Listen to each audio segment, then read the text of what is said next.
cleaning for Merco CrispyMax. The first thing you want to do is power off the unit by switching the power button. Then you'll want to remove any peripheral accessories that are hanging on the sides of the cabinet.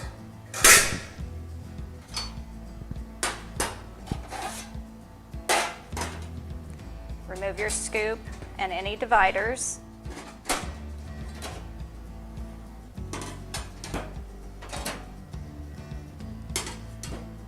Remove the food tray. And lastly, remove the crumb tray. Everything that's removable from your CrispyMax can go in the dishwasher or your 3-compartment sink. You should wash the items and let them dry. You should wash out the inside of the cabinet to remove any overspill or crumbs. If you have stubborn areas, you can use our Merco cleaner. That will help get all of the residue off. This should be done at the end of every shift. A new feature that's been added to our Merco CrispyMax is the emergency overflow drain.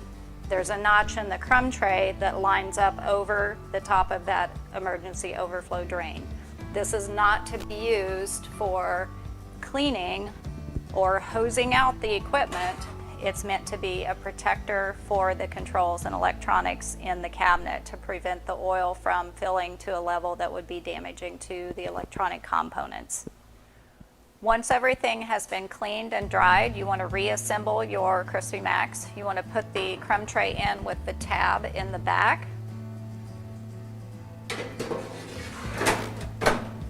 Make sure it presses down to where everything is smooth and even at the tops. The crumb tray goes in with these tabs here in the back. That's your scoop assist for when you're scooping your fries out. And again, if you've got it in backwards, it's going to sit up a little bit high, so it'll alert you that something's not right. Then you can reinstall your dividers wherever you need them.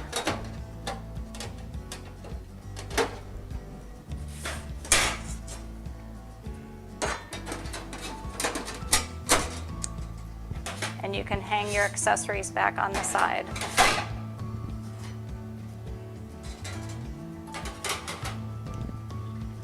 And lastly, put your bridge back on. This is normally in place when the CrispyMax sits next to a fryer so that the bridge directs the grease back down into the fryer and not onto the floor or down the side of your cabinet.